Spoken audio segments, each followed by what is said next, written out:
Un roi vivait heureux dans son précieux palais, richissime, amoureux, dans sa vie tout allait.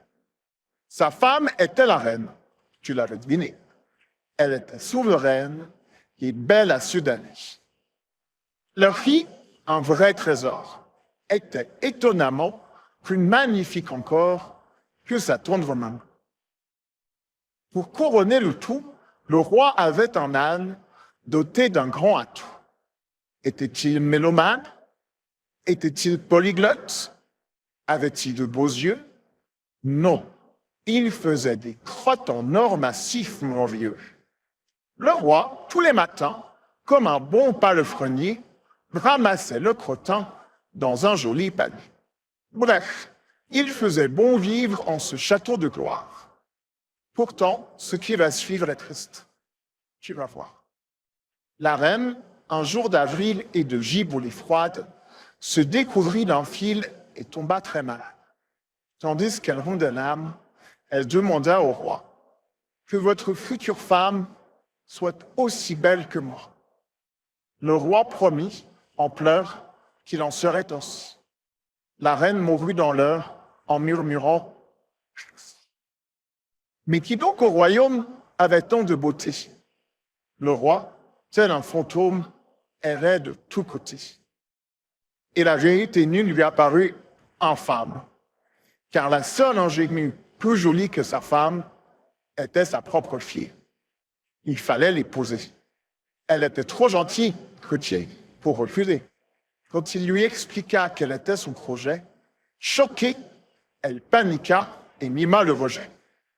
Elle partit en courant chez la fée sa marraine et lui dit en pleurant « Je ne veux pas être reine. » « Mon enfant, calmez-vous, dit la fée pragmatique, car j'ai conçu pour vous une sacrée tactique qui marchera toute seule. Votre père est sympa, mais jamais ma filleule n'épousera son papa. Vous lui dites, mon cher Bob, si vous m'aimez autant, trouvez-moi une robe de la couleur du temps. Sûre d'elle, la belle enfant réclama la tenue. Hélas, le jour suivant, la robe était cousue. Au bord du désespoir, elle dit tout à la fée. Il nous prend pour des poires, pour des glaces au café. Demandez une robe qui luira comme la lune. Misère, ce beau vieux Bob en fit fabriquer une. Et couleur de soleil, il va pouvoir peut-être? On livra la merveille, elle n'avait qu'à la mettre.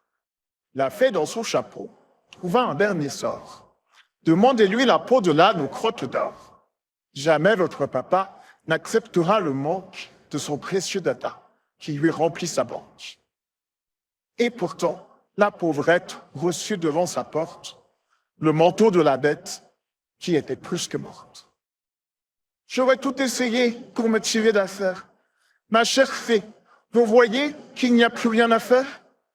Si, mettez la peau d'âne, ma filleule innocente.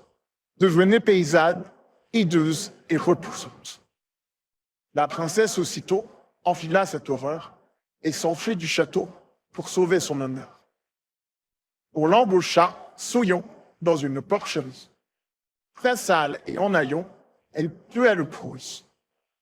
Mais le dimanche, rebelle dans sa petite cabane, elle se faisait très belle et ôtait sa peau d'âne. Passant par là, un prince l'entendit fredonner. « Je rêve, pas qu'on me pince, cette voix m'a sonné. » Caché avec adresse derrière un vieux râteau, il épia la princesse qui faisait un gâteau. Et tomba amoureux si follement de la belle qu'il en devint fiévreux et ne voulut plus qu'elle. Lorsqu'il rentra chez lui, il ordonna sérieux qu'on m'apporte aujourd'hui ce gâteau mystérieux.